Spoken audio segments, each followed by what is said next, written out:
Hi, I'm Mary Elizabeth Williams. Welcome to Patient. My guest today is Sari Botton. I am so excited to talk to my fellow Gen X icon. She is the editor and publisher of Oldster magazine. She is the author of the memoir with one of the best titles for a memoir ever, and you may find yourself Confessions of a Late Blooming Gen X Weirdo. I love that. She's the editor of Goodbye to All That, Writers on Loving and Leaving New York, and Never Can Say Goodbye, Writers on Their Unshakable Love for New York. It's one or the other, right? It's one or the other. Maybe a I, little of both at all times. I feel like I always say like it's like a 49%, 51%, and I'm never really sure where I am in it. And you have, because well, we're going to talk about getting the Ulster, but I want to just start with what I always like to start with, because I know you've got some good answers for me. What was the healthcare experience that radicalized you? The one that radicalized me was fighting to get the hysterectomy I needed in 2009. I had severe endometriosis and also something called adenomyosis, which is related. And I was in agony. I was in agony my entire menstrual life. And I had a lot of bad doctors. Before I was diagnosed with endometriosis, a doctor told me that my pain was just what women experience. And that was a male doctor, by the way. But in 2009, I was going through fertility stuff the year before and it wasn't going well. And my doctor was like, actually, I think you've got a uterine issue. I'm going to send you to a doctor. And I was sent to three different doctors. One, the first two were like completely sexist, and one didn't even want to tell me the name of my condition. He said, "You have spongy uterus. Go make an appointment for hysterectomy at the front desk." And I was like, "I'm sorry, what is spongy uterus?" And he was like, "You don't need to know. Just make an appointment." And so I finally found a really great doctor whose wife is a women's studies professor at Bard. And he really worked with me, but and then we had to fight my insurance company that didn't want to give me the operation. So that really opened my eyes to, just how much bad medicine there is out there, especially for women, gynecological medicine, and also how bad insurers are about giving you what you need. Right. I want to dive a little bit deeper into all of that because you were not 20 when this happened. You and I are very close in age, so I know how old you were in 2009. You had already been living with what, 20, 25 years of this bullshit? Exactly. I didn't get my period till I was 18, which was something that nobody looked into, by the way. And then I had my hysterectomy when I was almost 44. I was 43 and change. So I had 25 years of absolute agony, and I was 43, and like, yeah, I was being treated like a stupid child. And it sounds like the only reason that you even got a diagnosis was because you were doing what we're all supposed to do, which is trying to get pregnant. Yeah, that is exactly right.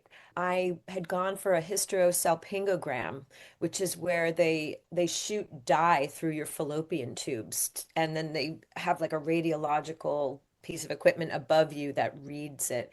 And first of all, they never told me that it can be painful, which is very common, especially if you have blockages, which I did. No anesthesia.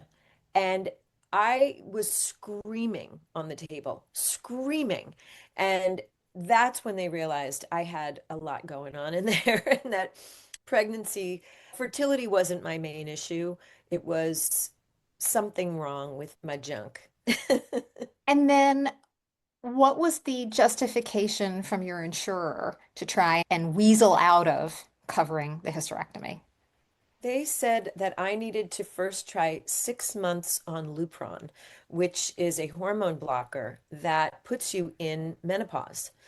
And it does it very abruptly and with a lot of side effects. And I knew people who had been put on Lupron for endometriosis and other conditions. Cancer is very common with breast cancer, and also men with prostate cancer are given this.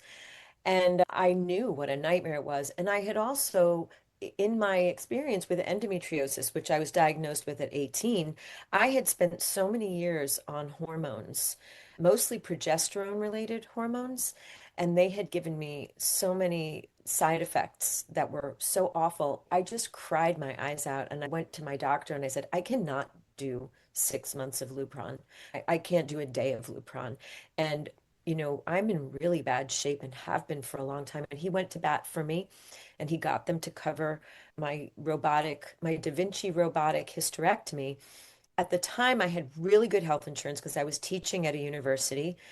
And also, it was before just where we are now with insurers not paying for that. My hysterectomy cost me $71. The rest was all covered. If I did it now, I'd have to first pay my $4,700 Mhm. deductible. I mean, it's insane. No, it's insane and it keeps getting worse. And this is going to keep happening to other women. And other women are going to be, and they are today in the same place you were in 2009. And they don't, the fact that they have fewer options and the fact that it's harder to get care now is fucking enraging. It is just appalling. It is appalling. By the way, I got a call this morning from my insurance company, Fidelis, which sucks, that they are not covering the vaginal estrogen cream that my gynecologist prescribed on Wednesday. Why? Why? Because Why? they think you're just using it for fun? Like what the Well, that's hell? the thing. They said you Yeah. didn't get proper approval for the particular condition. I'm like, and by the way, a robot called to tell me this. Yeah, A right. robot called to tell me, sorry, you can't have your medicine. Yeah, it's grotesque, it's obscene. I feel really bad for younger women who are Me facing too. decades more of this bullshit. And it's also, I really appreciate your honesty about this, all of this, because you also talk about the fact that you having this condition gave you permission, as you said, to be child free. Because Yeah, we also yeah. live in a culture that has that expectation on women, and to be able to say, actually, I couldn't, as opposed to, I don't think I want to, is really, sometimes you need to do that, I guess. It was very liberating for me. I sometimes think about that day when I found out that I needed a hysterectomy. I was at this doctor that it was horrible, who was not the one who performed it. I was with my husband. And when I first heard the words, I felt like I was supposed to be devastated, but I felt elated. And I just felt this huge weight lift off of me. And it was like, I don't have to do this.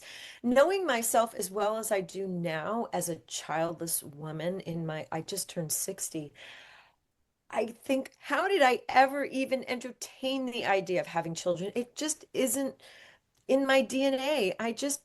But I didn't feel permitted to just decide, no, I don't feel like having kids. I'm just one of those women.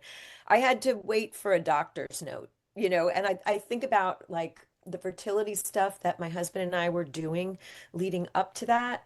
And the title of my memoir, and you may find yourself, I mean, obviously it comes from a Talking Heads song, but the connection to my story is that we were in this fertility clinic in Fishkill, New York, and I was sitting there in the waiting room and I had like an almost out of body experience where I was like, Sari, what are you doing here? You don't belong here.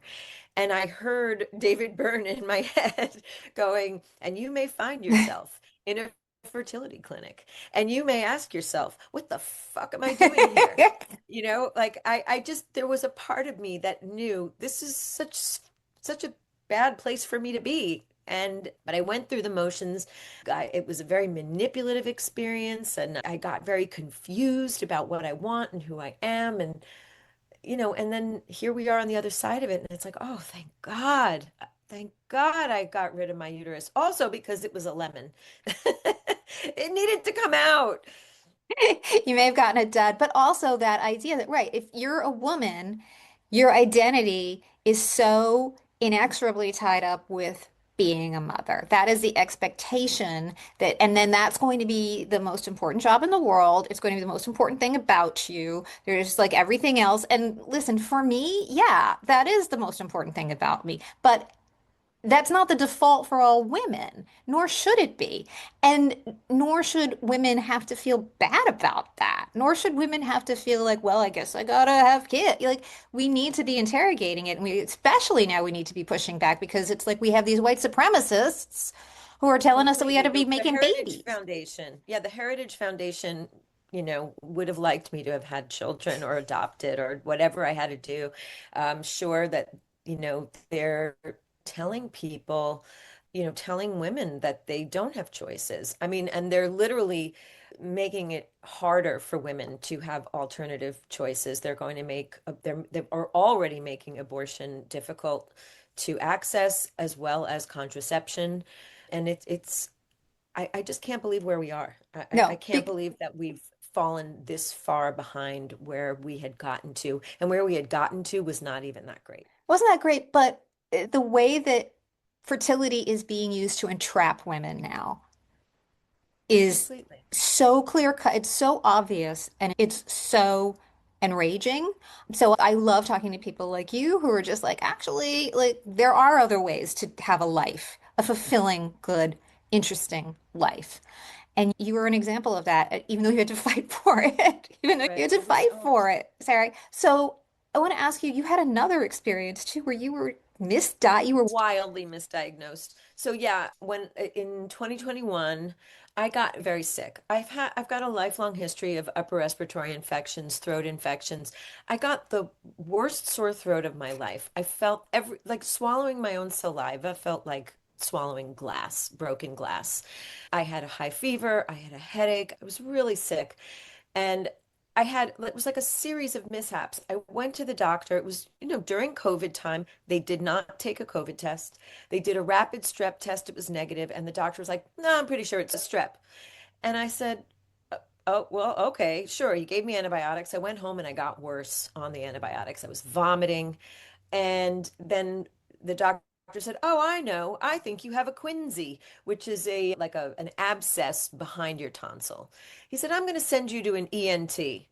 And I said, "Okay, but could it be mono?" My best friend had just had mono, and he said, "Ah, you're way too old for mono." I said, "My best friend just had it." He said, "I doubt she really had mono. I'd like to see her labs." And I said, "Could you just give me the test? Could you just give me the test and satisfy my curiosity?" He said, "Fine, but please go to the ENT." So I go to the ENT, and I'm in his office. He takes off my mask. It's 2021. I open my mouth and he goes, "Oh, wow, that's not an abscess. That's cancer. Do you have anybody here with you?" So he goes out into the waiting room. He gets my husband and he goes, "That is advanced cancer. You are going to need surgery, chemo, radiation. I am sending you to a specialist on Friday," and blah, blah, blah. And he's like, oh, and then he goes, "And it's sexually transmitted." And I was like, "Oh my God, he's like slut shaming me while telling me that I have cancer." And I guess he was saying it was HPV related or whatever. And so we left there and I was crying hysterically. I was like, "Okay, now I have advanced cancer in my mouth, in my throat. and I also am so because I'm a screwed." big slut. And I'm a slut. Right. And then on the ride home from the doctor, I opened my email on my phone and there was the LabCorp result saying that I had raging mono. Like my, my levels of what is it called? Epstein-Barr, and also my liver enzymes were just off the charts. Like you get hepatitis with mono, and that was going on with me. And I called my GP and I said, "Do I have mono or do I have cancer?" And yeah, and my doctor apologized to me and he was like, "Wow, not only do you have mono, you really have mono." And I was sick for 6 months with this. And now it's 4.5 years later and I still don't have throat cancer. But that was a really just incredibly horrible experience. What a I day. tried not What oh a yeah, day. what a day. I tried not to pay for it. I fought the bill and the doctors like just kept threatening me and then they put me into collection. I was like, "You know what? I don't need this headache for $256. Like I'm just gonna pay it." and they kept insisting, well, we still recommend that you go and get a biopsy on your tonsils. I'm like, my tonsils that are now fine, my tonsils that are now just normal, I should go get a biopsy on them because of the mono. And yeah, so, but my doctor, my GP will no longer refer anybody to that guy. And I What? also have since heard other nightmare stories about him. It's insane. It's like even if you had, first of all, you can't diagnose it just by looking at someone, usually. Yeah. Or don't, even if you're like, well, this looks like, and I say that as someone who's had cancer that was visible. But Real also, cancer. yeah, but also like don't blurt at people. Like, what the hell? Don't blurt Oh, it. yeah. And the fact that you and I live in places where we have access to pretty decent care and pretty decent doctors, and this is what we're dealing with. The further down you go on the socioeconomic chain, the more batshit it gets. And that's Absolutely. the other outrage of this. I want to ask you about something else because you and I are very close in age. We are now facing a time in our lives where we're not, well, I'm always looking at motherhood because I'm always going to worry about my daughters forever, but we're also now having to think about our parents and Mm. what that looks like because life is getting longer and my arms are out here now and longer, right? Because it's not, oh, dad died of lung cancer when he was 60. Now it's mom might live to be 100 and I have to figure out what to do about these things and what it looks like. And you, as the creator of Oldster, must also be thinking, what's this going to look like for me? What do I want? Absolutely. Especially as a childless adult, I'm doing stuff to help my mom. She was sick last week and I wrote about it. She had COVID and then we thought she was having a stroke. She was really just out of it and doing crazy things. She was texting people, "Can you help me?" without saying what did she need help with, and tried to go into the wrong apartment door and didn't know what day it was. It turned out it was a UTI, but that involved an ER visit, several doctor visits, lots of diagnostic tests, lots of phone calls, lots of prescriptions, while I was doing my full-time job of editing Oldster and Memoirland, the other publication I edit, that you took the Memoirland questionnaire. And so I think about this from the perspective of caretaking, which also is not natural for me. Part of my childlessness, and how that really fits me. Well, I'm not the best nurturer. So I'm having to learn how to be that way and very intentionally. But also, I worry about my mother and my father running out of money. I have a friend who has been talking to me about how his parents in their 90s are running out of money. They've outlived most of their money. That's scary. And then what about me? I will not have children who will take care of me. And I can't expect like my nephews to because they're going to be taking care of my sister. I also don't know how I'm going to afford to live long. I joke, and it's only a half joke, that as of now, I can afford to live till May. Like I don't know how I'm going to have a very long life financially because it's very expensive to live long. And actually, there's a recent study. I spoke with a researcher from the Pew Center that shows the effect of income on quality of life as we get older, that every aspect of aging is affected by income. And unless you're rich and have great health insurance, I don't know how you live long. I don't know how you survive some of the things that are very expensive to treat. Certainly not in this country. Yeah. Certainly not in the United States. Yeah, I need to move to a socialist country, a democratic socialist country. Right? Right? I mean, I don't that's think they the want to have us, no. but I'd like Mm. to go to one.